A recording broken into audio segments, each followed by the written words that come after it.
Apakah kamu tahu kalau masuk surga atau neraka adalah hak prerogatif Allah? Apakah kamu juga tahu amal mana yang bisa membuat kamu masuk surga atau neraka? Baiklah, pada video kali ini saya mau bercerita tentang sebuah kisah klasik. Kisah yang sudah tertulis ratusan tahun. Kisah yang sudah dibaca dan diceritakan oleh jutaan umat muslim di dunia ini. Yaitu tentang perbuatan atau amalan yang terlihat sepele, namun menjadi sebab engkau diampuni dan dimasukkan ke surga.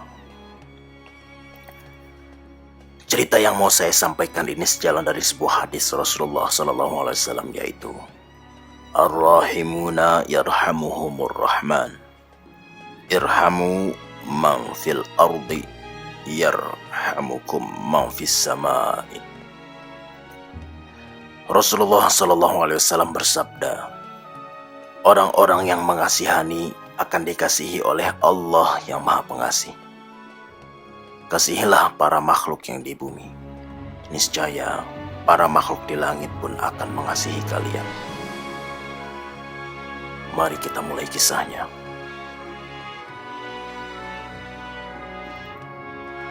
Kisah pertama.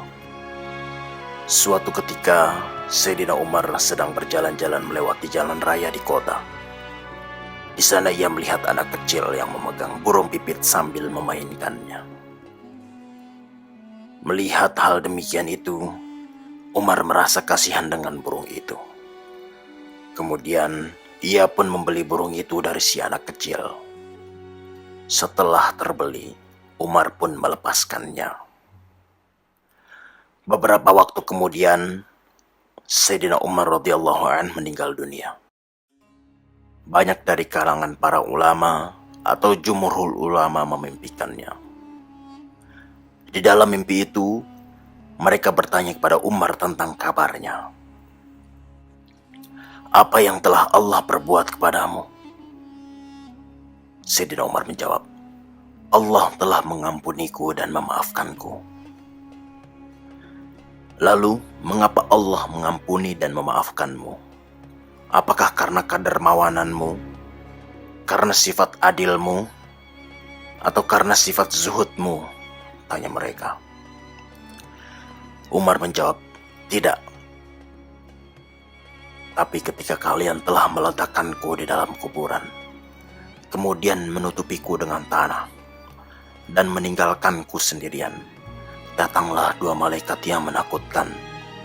Akalku melayang, dan tulang-tulangku bergemetar keras karena saking takutnya diriku dengan mereka berdua.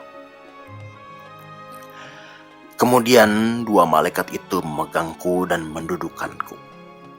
Ketika mereka ingin menanyaiku, terdengarlah seruan suara tanpa rupa. Kalian berdua pergilah, tinggalkanlah hambaku dan jangan menakut-nakutinya, karena aku telah mengasihinya dan memaafkannya. Karena hambaku telah mengasihi burung kecil saat masih hidup di dunia. Oleh karena itu, aku mengasihinya di akhirat. Kisah yang kedua. Suatu ketika, ada seorang ahli ibadah pada zaman Bani Israel tengah melewati tumpukan pasir. Pada saat itu, kaum Bani Israel tengah dilanda kelaparan. Melihat tumpukan pasir itu, si ahli ibadah berkata dalam hatinya, andaikan pasir ini adalah tepung, maka aku akan memberinya kepada orang-orang agar mereka bisa kenyang. Kemudian Allah memberikan wahyu kepada seorang nabi yang diutus kepada mereka saat itu. Wahai nabiku, katakanlah kepada si ahli ibadah itu, sesungguhnya Allah telah memberimu pahala amal, yaitu amal dari ucapanmu saat engkau berkata, andai pasir ini adalah makanan, yang andaikan menjadi kenyataan, maka aku akan mensedekahkannya. Barang siapa mengasihi hamba-hamba Allah, niscaya Allah akan mengasihinya. Ketika si hamba ini, si ahli ibadah ini mengasihi hamba-hamba Allah dengan ucapannya, maka ia mendapatkan pahala dari ucapan tersebut, seperti pahala andaikan ia mengamalkannya. Kisah ketiga. Mungkin kisah ini sudah sering kali kita dengar, tapi akan saya ceritakan kembali sebagai pengingat untuk kita semua. Pada suatu hari, ada seorang pelacur yang melihat seekor anjing di hari yang panas. Ia berada di dekat sebuah sumur dengan menjulurkan lidahnya karena kehausan. Perempuan itu lalu mengambil air dengan sepatunya dan memberikan pada anjing itu.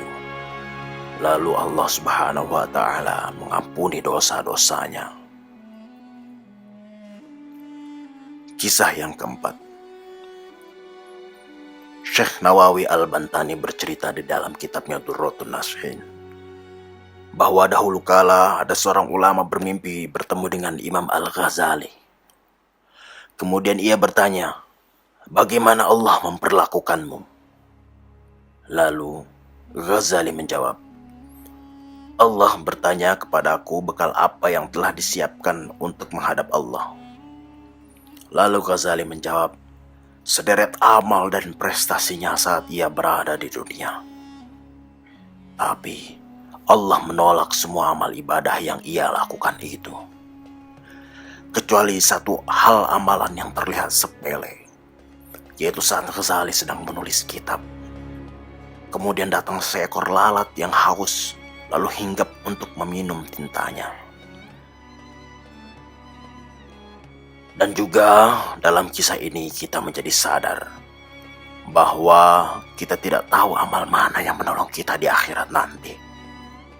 Apakah karena puasa kita, atau karena sholat kita, sholat wajib dan sholat sunnah yang kita kerjakan siang dan malam, atau karena membebaskan burung pipit seperti Sayyidina Umar, atau karena ucapan baik seperti Bani Israel itu, atau memberi minum anjing seperti pelacur itu, atau membiarkan lalat meminum tinta seperti Al-Ghazali.